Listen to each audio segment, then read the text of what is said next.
नमस्कार। आज से पूरे 1.5 महीना पहले लगभग 1 जून के आसपास हम लोगों ने अनुमान लगाया था, जब लॉकडाउन ख़त्म हुआ, दिल्ली में तेज़ी से कोरोना के केसेस बढ़ रहे थे, तो केंद्र सरकार ने एक फॉर्मूला बनाया हुआ है ये अनुमान लगाने के लिए कि आज जिस गति से केसेस बढ़ रहे हैं या कम हो रहे हैं, उसके हिसाब से अगले महीने कितने केस हो जाएंगे, फिर अगले महीने कितने केस हो जाएंगे, ताकि उसकी तैयारी की जा सके।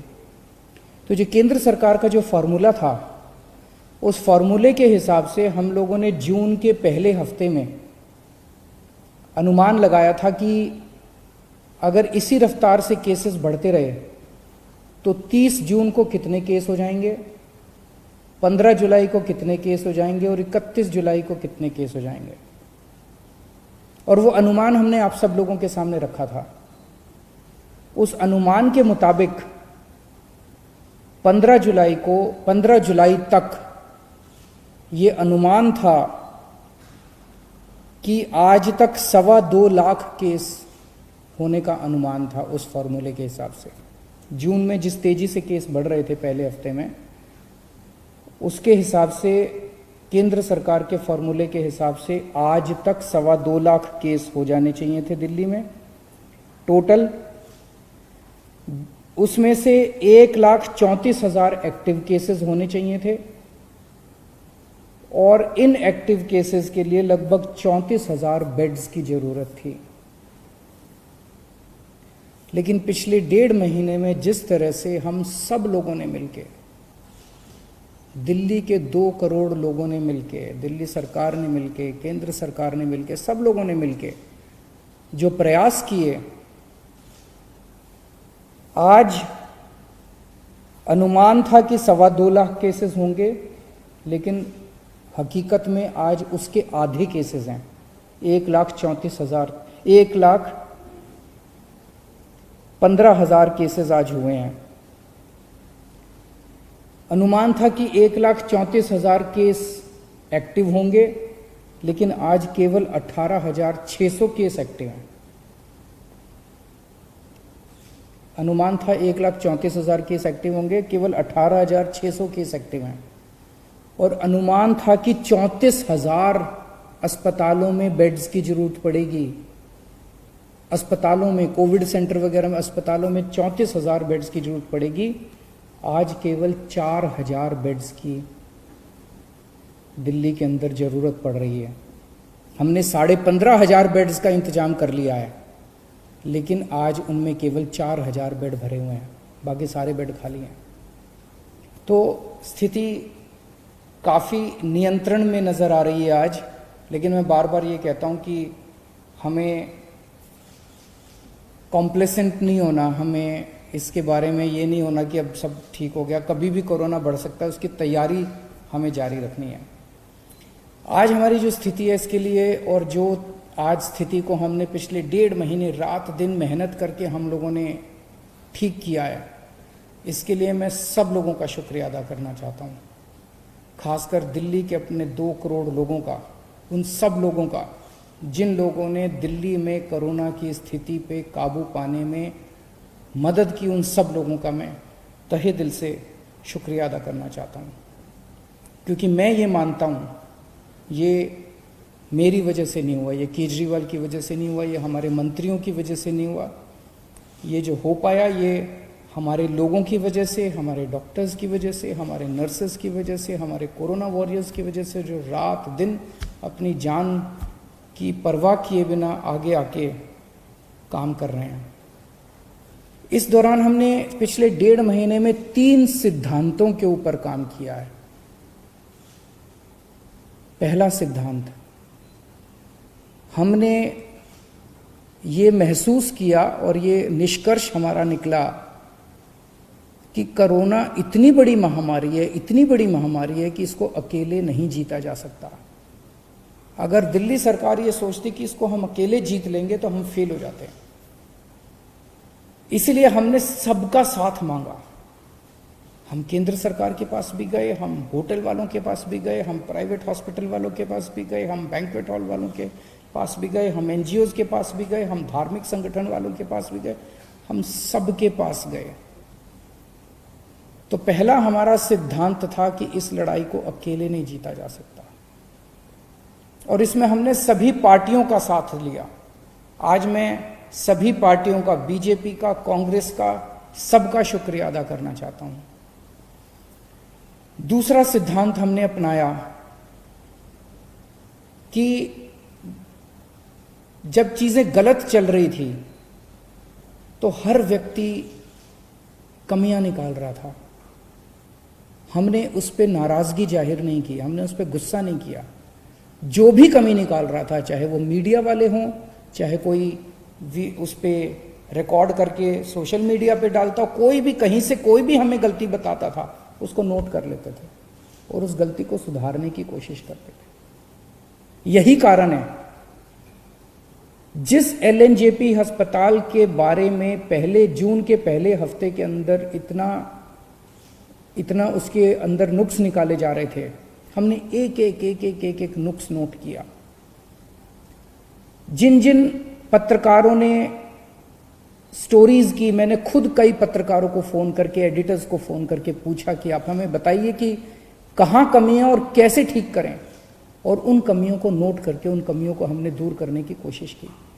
मुझे बेहद खुशी है कि जिस एलएनजेपी अस्पताल के बारे में इतनी बुराई की जा रही थी, आज उसकी इतनी तारीफ की जा रही है, और ये सारा श्रेय मैं हमारे एलएनजेपी हॉस्पिटल के डॉक्टर्स, नर्सेज और उनके एडमिनिस्ट्रेशन और मेडिकल सुपरिंटेंडेंट और वहाँ के डायरेक्टर को देना चाहता हूँ, जिन्होंने बहुत मेहनत की है। तो दूसरा सिद्धांत हमारा था कि हमने कभी भी जो हमारे क्रिटिक्स थे, जो हमारी बुराई कर रहे थे, उनकी बातों का बुरा नहीं माना, और उनसे हम लोगों ने अपनी कमियां हम नोट करते गए और उसको ठीक किया। और तीसरी चीज, हम सब लोगों ने मिलकर हार नहीं मानी।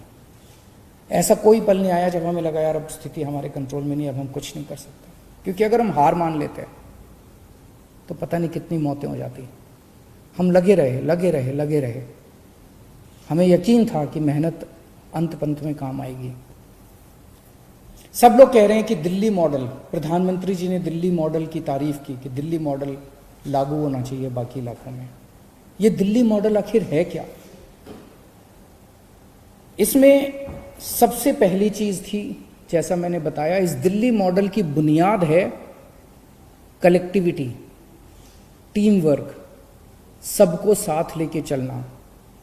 तो हम लोग बैठे और हमने पूरी प्लानिंग की कि कहाँ कहाँ क्या क्या करने की ज़रूरत है, कहाँ कहाँ किस किस चीज़ की ज़रूरत है।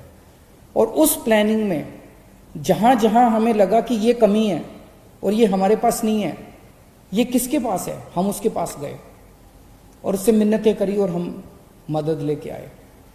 जैसे टेस्टिंग कम हो रही थी, हम टेस्टिंग बढ़ाना चाहते थे, लेकिन हमारी कैपेसिटी थी, दिल्ली के अंदर मैक्सिमम 10,000 टेस्ट हो सकते थे। हमने केंद्र सरकार से मदद मांगी, केंद्र सरकार ने हमारी मदद की। केंद्र सरकार ने हमें एंटीजन, सबसे पहले एंटीजन टेस्ट दिल्ली के अंदर शुरू किए गए। केंद्र सरकार ने शुरुआती टेस्टिंग किट्स हम लोगों को दी और हमने एकदम से 20,000 22,000 टेस्ट करने चालू कर दिए दिल्ली के अंदर। तो कलेक्टिविटी, टीम वर्क हमारा इस दिल्ली मॉडल का सबसे पहला सिद्धांत था। दूसरा जो सबसे इंपॉर्टेंट चीज थी, होम आइसोलेशन। लोगों के मन में डर था, आज भी पूरे देश के अंदर, पूरी दुनिया के अंदर लोगों के मन में डर है कि कोरोना हो गया। एक तो कोरोना का डर है कि कोरोना हो गया तो पता नहीं क्या होगा, और दूसरा डर होता है कि कोरोना पॉजिटिव आ गया तो सरकार उठा के क्वारंटाइन सेंटर में डाल देगी, सरकार उठा के हमें किसी और सेंटर में, आइसोलेशन सेंटर में कहीं डाल देगी, अस्पताल में डाल देगी। लोगों के मन में ये डर था, क्वारंटाइन सेंटर का डर था, आइसोलेशन सेंटर के डर थे। जब हमने होम आइसोलेशन शुरू किया और होम आइसोलेशन का एक्सपीरियंस हम लोगों ने बहुत कंफर्टेबल कर दिया। हमारी डॉक्टर्स की एक टीम जो होम आइसोलेशन में सबसे पहले उनके घर जाती है, उनको सारा बता के आती है कि आपको ये एहतियात करना है, इस कमरे में रहना है, ये टॉयलेट है आपका। उनके घर का इंस्पेक्शन करके आती है, मुआयना करके आती है, सारा सिखा के आती है। उनको एक ऑक्सीमीटर दे के आते हैं कि 2-2 घंटे में अपनी ऑक्सीजन नापते रहना। अगर ऑक्सीजन कम हो जाए तो आप हमें फ़ोन कर देना, हम आपको अस्पताल ले जाएंगे, आपको चिंता करने की ज़रूरत नहीं है। उनको जब तक उनका कोरोना ठीक नहीं हो जाता, अगले 10-12 दिन तक रोज़ उन लोगों को फ़ोन जाता है, डॉक्टर्स का फ़ोन जाता है और वो उनसे पूछते हैं क्या हाल है, ठीक हो, कोई दिक्कत तो नहीं है। उनको टेली काउंसलिंग की जाती है होम आइसोलेशन वालों को।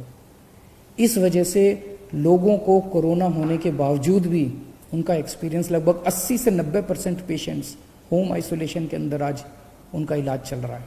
दिल्ली के अंदर होम आइसोलेशन इतना शानदार तरीके से लागू किया गया कि उसकी चर्चा आज सब जगह चल रही है। इस होम आइसोलेशन का फ़ायदा ये हुआ कि पहले लोग अपना टेस्टिंग कराने से डरते थे। उनको ये लगता था टेस्ट हुआ और पॉजिटिव आ गया तो मेरे को उठा के क्वारंटाइन सेंटर में डाल देंगे। आज भी मैं जानता हूं कि कई राज्यों के अंदर इसी वजह से टेस्टिंग नहीं करा रहे, क्योंकि वहां होम आइसोलेशन नहीं है। वहां पे जो पॉजिटिव आता है, चाहे माइल्ड हो चाहे एसिम्टोमेटिक हो, उसको उठा के क्वारंटाइन सेंटर में डाल दिया जाता है। तो कोई टेस्ट नहीं कराना चाहता, कोई जब तक अस्पताल जाने की मजबूरी ना, इतना सीरियस ना हो जाए, तब तक कोई टेस्ट नहीं कराना चाहता। और जब वो टेस्ट नहीं कराता तो वो समाज में घूमता रहता है और 10 और लोगों को कोरोना कर देता है।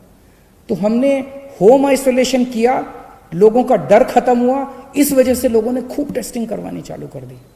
अब हम टेस्टिंग कर रहे हैं बहुत एग्रेसिव लेवल पे। पहले 5,000 टेस्ट हो रहे थे, अब 20-22 हज़ार टेस्ट डेली हो रहे हैं। 22,000 23,000 टेस्ट डेली हो रहे हैं। और हम टेस्ट करते हैं, जिसको कोरोना मिलता है उसको आइसोलेट कर देते हैं, जिसको कोरोना मिलता है उसको आइसोलेट कर देते हैं।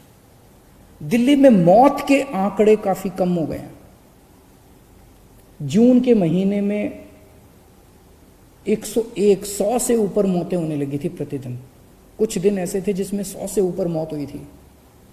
अब 30-35 मौत डेली हो रही हैं। ये भी नहीं होनी चाहिए, इसको ठीक कर रहे हैं और कम करेंगे। लेकिन मौत को कम करने के लिए हमने एक अभियान पूरा उसका प्लानिंग की, और उस प्लान के कंपोनेंट थे, हमने देखा कि मौत क्यों हो रही है। तो देखा सबसे पहले टेस्टिंग है। कई लोगों का टेस्ट टाइम पे नहीं हो पाता, और जब तक टेस्ट होता है तब तक उसकी मौत हो जाती है। तो हमने टेस्टिंग अब इतनी बढ़ा दी है कि लोगों को टेस्टिंग करने में कोई दिक्कत नहीं आ रही है, तुरंत टेस्ट करवा रहे हैं लोग। दूसरा हमने देखा एम्बुलेंस की दिक्कत हो रही थी।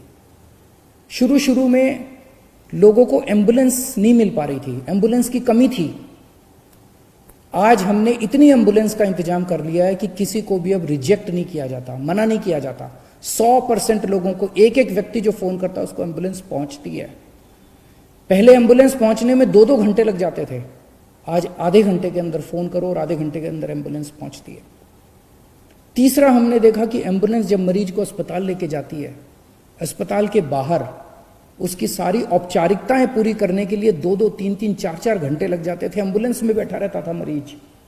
मीडिया वालों ने कई ऐसी स्टोरीज की कि 3 घंटे तक मरीज एम्बुलेंस के अंदर बैठा रहा, वहां उसकी मौत हो गई। अब हमने ये इंतजाम कर दिया कि एम्बुलेंस जाएगी, सबसे पहले मरीज को अस्पताल के अंदर ले जाके एक होल्डिंग एरिया बना दिया हमने। होल्डिंग एरिया में उसको ऑक्सीजन दो, उसके बाद उसके कागज भरो, कागजी कार्रवाई बाद में हो जाएगी। सबसे पहले अस्पताल के अंदर एम्बुलेंस पहुंचते उसको होल्डिंग एरिया में ले जाया जाता है। फिर हमने बेड्स के इंतजाम किए। जून के महीने में अस्पतालों में बेड्स की कमी हो गई थी। 1 जून को दिल्ली में 4100 बेड थे। आज दिल्ली में 15,500 बेड्स हैं। 4 गुना बेड्स का इंतजाम कर दिया 1 महीने के अंदर। 1 जून को दिल्ली में केवल मात्र 300 आईसीयू थे, आज दिल्ली में 2100 आईसीयू बेड्स हैं, और 2100 में से केवल 1000 भरे हुए हैं, 1100 आईसीयू बेड्स खाली पड़े हुए हैं। तो बहुत मैसिव लेवल पे हमने बेड्स का और आईसीयू बेड्स का एक्सपेंशन किया, जिसकी वजह से आज लोगों को ये भरोसा है कि अगर अस्पताल जाना पड़ा तो बेड्स की कमी नहीं है, आईसीयू की कमी नहीं है। और एक जो प्लाज्मा थेरेपी हमने शुरू की, सबसे पहले दिल्ली में प्लाज्मा के ट्रायल्स किए गए, उसके बहुत अच्छे नतीजे आए। उसके बाद अब हमने प्लाज्मा बैंक शुरू किया है, और जिसको प्लाज्मा चाहिए उसको वहाँ से प्लाज्मा मिलता है। जब तक वैक्सीन नहीं आ जाता तब तक प्लाज्मा, मैं ये तो नहीं कहूँगा कि सबकी जान बचा लेता है, लेकिन काफ़ी लोगों की जान बचाने में प्लाज्मा मदद करता है। अंत में केवल इतना कहना चाहूँगा, जून के मुकाबले आज हम बेहतर स्थिति में हैं, लेकिन इसका मतलब ये नहीं है कि जंग जीत ली गई है। अभी रास्ता बहुत लंबा बाकी है। कभी भी कोरोना फिर से बढ़ सकता है। हमें बिल्कुल भी कॉम्प्लेसेंट नहीं होना, हमें बिल्कुल भी हाथ पे हाथ रख के नहीं बैठना, अपनी तैयारियां पूरी रखनी है, हमेशा मास्क पहन के घूमना है, सोशल डिस्टेंसिंग फॉलो करनी है, अपने हाथ धोते रहना है, अपनी सेफ्टी अपने हाथ में है। आज हम बेहतर स्थिति में, ये बेहतर स्थिति बनी रहे, स्थिति ना बिगड़े, ऐसे मैं प्रभु से कामना करता हूँ। बहुत बहुत शुक्रिया। E5 चैनल पंजाबी हुणे सब्सक्राइब करो, बेल आइकन पे क्लिक करो।